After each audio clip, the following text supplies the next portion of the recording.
یعنی اللہ کے سوا کسی اور ہستی کے بارے میں عقیدہ رکھنا کہ وہ بھی مشکل پریشانی دور کر سکتا ہے، گویا کہ اسے خدا مان رہے ہو۔ تو سر اللہ کی کتاب تو کہہ رہی ہے ایاک نعبد و ایاک نستعین، اور آپ کہہ رہے ہیں یا علی مدد۔ بجائے تقریر کا آغاز بسم اللہ اور درود شریف کرنے سے یا علی مدد کے نعرے سے کریں، ایک دوسرے کو السلام علیکم کہیں اور یا علی مدد کہیں۔ کیا مولا علی یہ سلام سکھایا کرتے تھے؟ مولا علی نے تو ہمیشہ اللہ کو پکارا ہے۔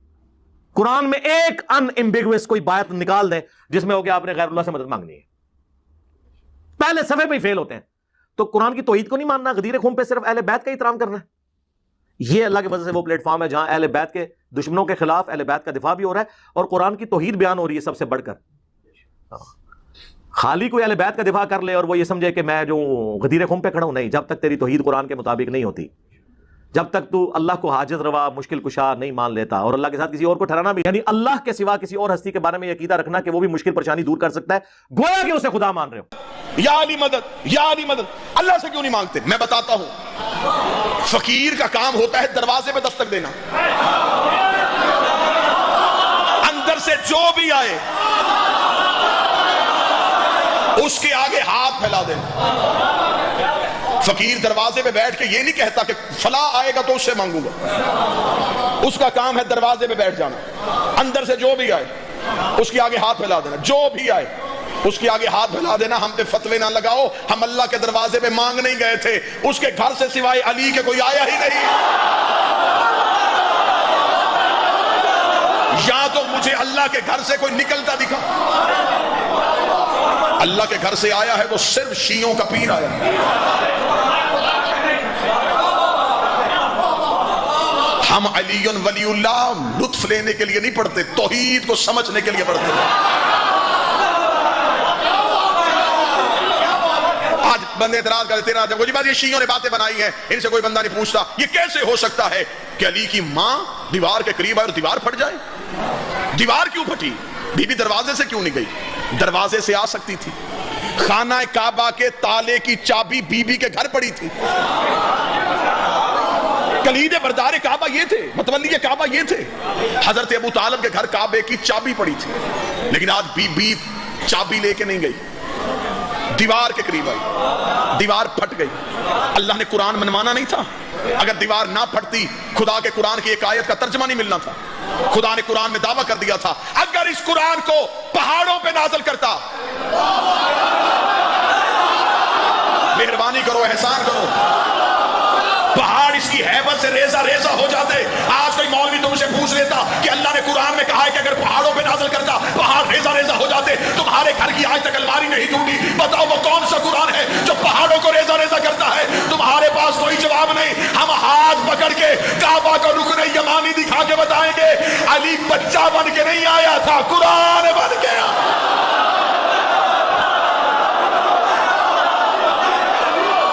جو اترا ہے وہ قرآن ہے،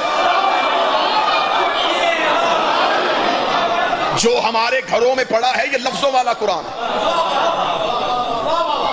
میں جملہ بڑا خوبصورت جملہ دینے لگا، بڑا خوبصورت جملہ، بڑا خوبصورت جملہ۔ علی لفظوں میں ڈھلے تو قرآن بنتا ہے، قرآن جسم میں آئے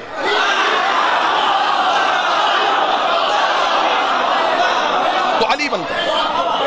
قرآن ممبر پہ لے کے اللہ کے قرآن میں ایک آیت ہے، خدا قرآن میں کہتا ہے کہ میرے قرآن کے اندر ایک کتاب مکنون ہے، فی کتاب مکنون، ایک چھپی ہوئی کتاب ہے، اور ہے قرآن کے اندر، لا یمسح الا المطہرون، اسے سوائے طاہرین کے کوئی چھو نہیں سکتا۔ آج تک مولویوں سے اس آیت کی تفسیر ثابت نہیں ہوئی۔ خدا نے کہا کہ میرے قرآن کے اندر پھر ایک کتاب ہے جو چھپی ہوئی ہے، جسے سوائے طاہرین کے کوئی چھو نہیں سکتا۔ مولوی اس کتاب کو کہاں سے ڈھونڈتے؟ انہیں تو ابھی الف لام میم نہیں ملی۔ ہر معرفت والے بندے کو میرا ممبر سے سلام۔ قرآن کے اندر ایک چھپی ہوئی کتاب ہے۔ دو صحابی مدینے میں مسجد میں بیٹھ کے اس آیت کی تفسیر ڈھونڈ رہے تھے، یا قریب سے سلمان گزرے، ان میں سے ایک نے کہا اس سے بلاؤ، یہ علی کا شاگرد ہے، اس سے پوچھتے ہیں کہ اس آیت کی تفسیر کیا ہے۔ ایک صحابی نے کہا سلمان، قرآن میں ہے کہ اس قرآن کے اندر ایک کتاب چھپی ہے، بتا سکتا ہے کہ وہ کون سی کتاب ہے؟ سلمان رکے اور چہرہ ان کی طرف کر کے کہا تفسیر بتاؤں یا دکھاؤں؟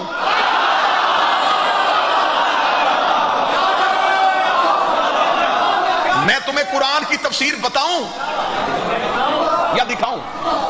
ان میں سے ایک بولا، اس نے کہا دکھائے گا کیسے؟ فرمایا تمہیں سامنے نظر آئے گی۔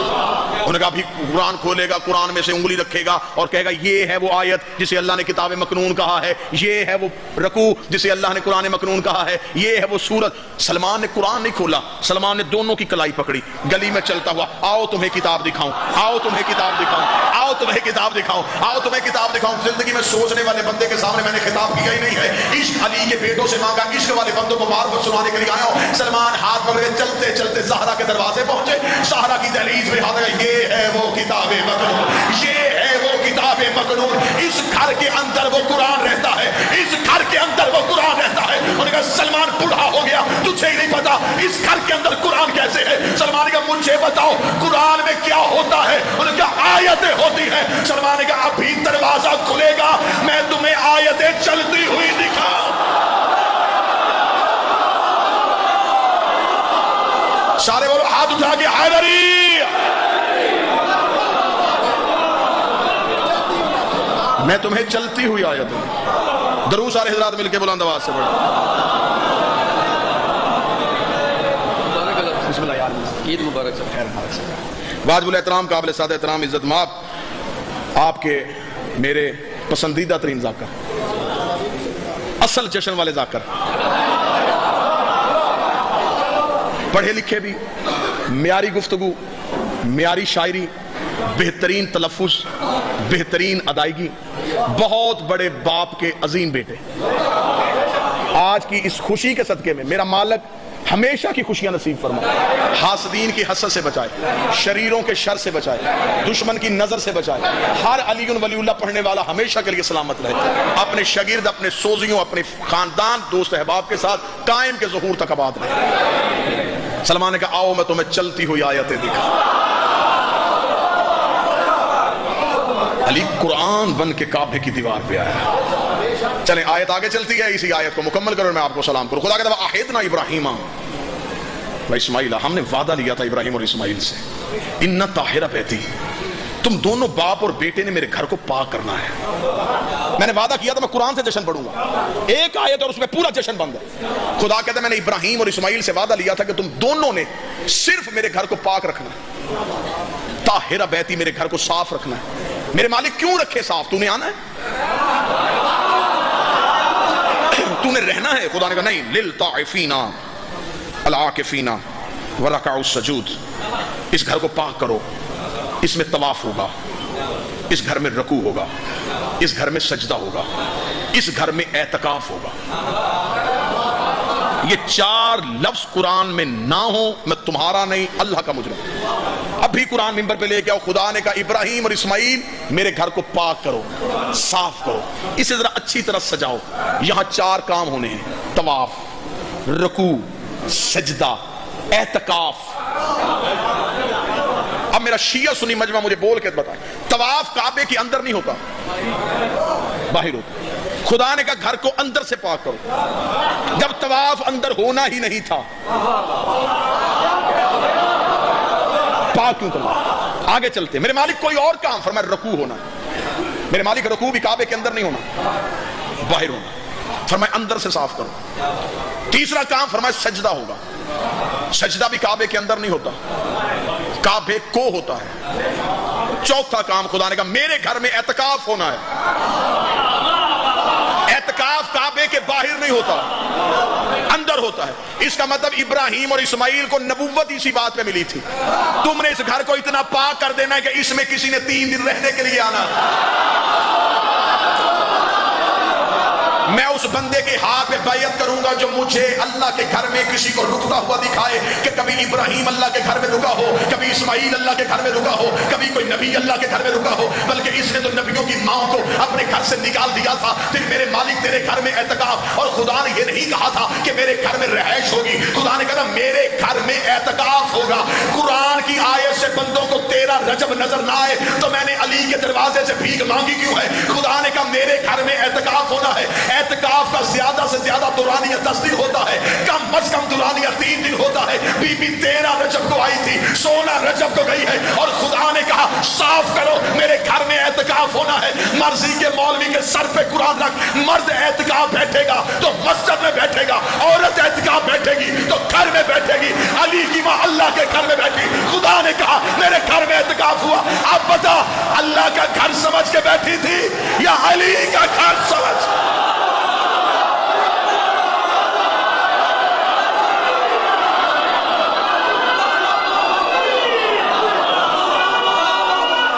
بسم اللہ۔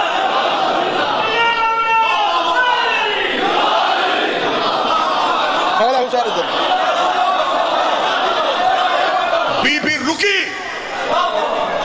خدا نے کہا میرے گھر میں اعتکاف ہوا، میرے گھر میں کوئی رکا ہے، بس اس رکنے کے لیے 4 دیواری بنوائی تھی۔ کعبہ بنا ہی علی کے آنے کے لیے تھا۔ نماز کدھر منہ کر کے پڑھتے ہو؟ کعبے کی طرف۔ نمازوں کا مرکز کعبہ ہے، کعبے کا مرکز علی ہے۔ کعبے کی عبادت علی کے بغیر نہیں ہوتی، تیری عبادت علی کے بغیر کیسے؟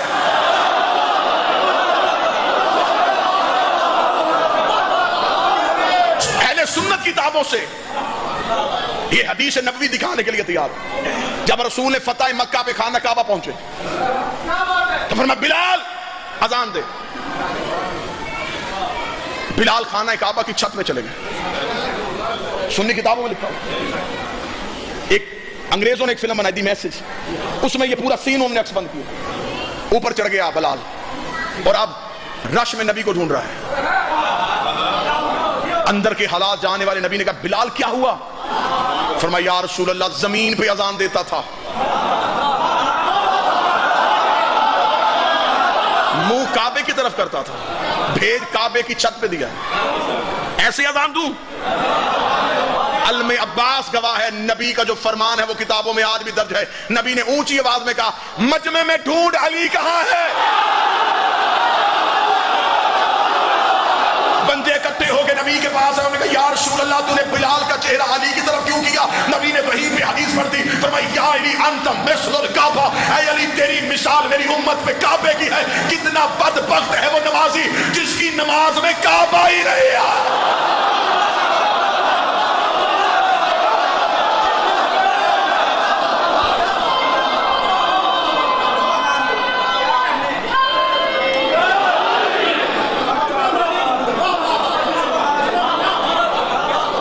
عشق آزماؤ علی سے، اس نے تو کرم کر دیا، اس نے اپنی ولایت ہمیں دے دی، اب امتحان ہمارا ہے۔ جس بندے نے علی، بس آخری جملے کہہ کے میں قبلہ قاضی صاحب کے حوالے میں کر لوں، ہمیں جو اس نے علی کی ولایت دی ہے یہ اس نے ہمیں روز اول دے دی تھی۔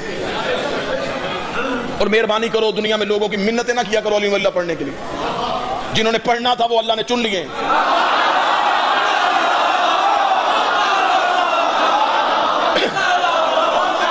ٹائم ضائع نہ کرو، بندوں سے جا کے منت ہے جی دیکھ علی کی ولایت یہاں پہ، علی کی ولایت یہاں پہ، علی کی ولایت یہاں پہ، نہیں۔ جس نے کتاب دے کے علی مانا تو پھر کیا مانا؟ علی تو ماؤں کی گود میں واجب ہو جاتا ہے، علی تو یوم الست روز اول اللہ نے روحوں کو چن لیا تھا، جسے اللہ نے علی کی ولایت سے سرفراز کر دیا، پھر ہمیں اب دنیا میں دشمنوں میں بھیجا ہے علی کی ولایت کے امتحان کے لیے۔ ادھر سے خطرے، ادھر سے پریشانی، ادھر سے گالی، ادھر سے قطع تعلقی، یہ ساری چیزیں جب دیکھو تو سمجھ لینا علی تمہیں قریب کر رہا ہے۔ ولایت آ گئی، ہم دن میں 5 دفعہ اللہ کی بارگاہ میں جا کے صرف اس سے ایک ہی دعا کر دے، اہدنا الصراط المستقیم، ہمیں علی کی ولایت میں قائم رکھ۔ ایسا نہ ہو کہ کوئی اتنا بڑا امتحان آ جائے کہ ہم سے استقامت نہ رہے، ہمارے ہاتھوں سے علی چھوٹ جائے، ہم علی سے ایک لمحے کے لیے پیچھے ہو جائیں۔ امتحان دینا علی نہ دینا۔ دنیا میں امتحان آئیں، آزمائشیں آئیں، مصیبتیں آئیں، مشکلات آئیں، تکلیفیں آئیں، دکھ آئیں، سمجھنا کہ علی تمہیں قریب کر رہا ہے۔ آسانیاں آئیں، تعلقات اچھے ہو جائیں، بادشاہت مل جائے، خزانوں کے منہ کھل جائیں، سمجھنا علی تمہیں دور کر رہا ہے۔ جتنی مصیبتیں زیادہ آئیں گی اتنا علی کی ولایت کا امتحان دینے کا لطف آئے گا۔ میں ایک جملہ کہہ کے ممبر چھوڑتا ہوں صرف عقیدوں کو بہتر کرنے کے لیے۔ جناب میثم تمار جب گئے تھے دشمن کے دربار میں، میثم تمار کے پاس ایسے ایسے اللہ کے راز تھے، میثم چاہتا تو دربار سے غائب ہو سکتا تھا، میثم چاہتا تو گرفتار ہی نہ ہوتا، میثم چاہتا اشارہ کرتا کڑیاں توڑ دیتا۔ کیا یہ سب کچھ علی کا نوکر نہیں کر سکتا؟ کر سکتا تھا، پھر دربار میں کیوں آیا؟ تاکہ یہ ظلم کرے، میں اپنی محبت آزماؤں کہ میں علی کے ساتھ کتنا مخلص ہوں۔ جان بوجھ کے علی کے نوکر دشمن کو، طوفان کو للکارتے تھے کہ ادھر سے طوفان آئے اور میں اپنی جرأت آزماؤں۔ تنہا کھڑا ہے دشمن کے دربار میں، جملے کتاب کے بالکل بے آئینے ہی نہ ہو تو ممبر پہ آنے کا ایک لمحے کا لیے میرے مالک مجھے اجر عطا فرمائے۔ یوں قیدی کھڑا ہے اور حاکم نے، بادشاہ نے دیکھے کہا علی چھوڑ دے، میثم نے یوں اس کی طرف دیکھا، بکواس بند کر۔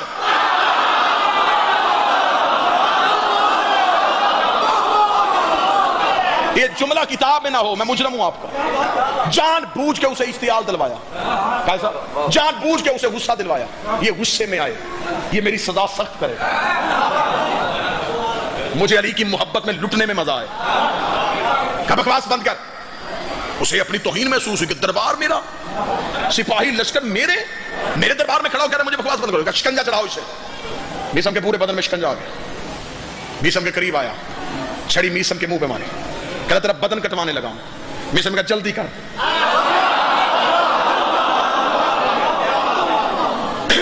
اس نے سپاہی سے کہا پہلے اس کی انگلیاں کاٹو، ابھی پتا چل جائے گا عشق کتنا ہے۔ جو میثم آپ نے سنا میں وہ نہیں سنانے آیا، اس کی انگلیاں کاٹو۔ یوں شکنجے میں کہا سب انگلیاں تھی، جلاد نے تلوار نکال کے 4 انگلیاں کاٹ دی، انگلیاں کٹ کے زمین پہ گری۔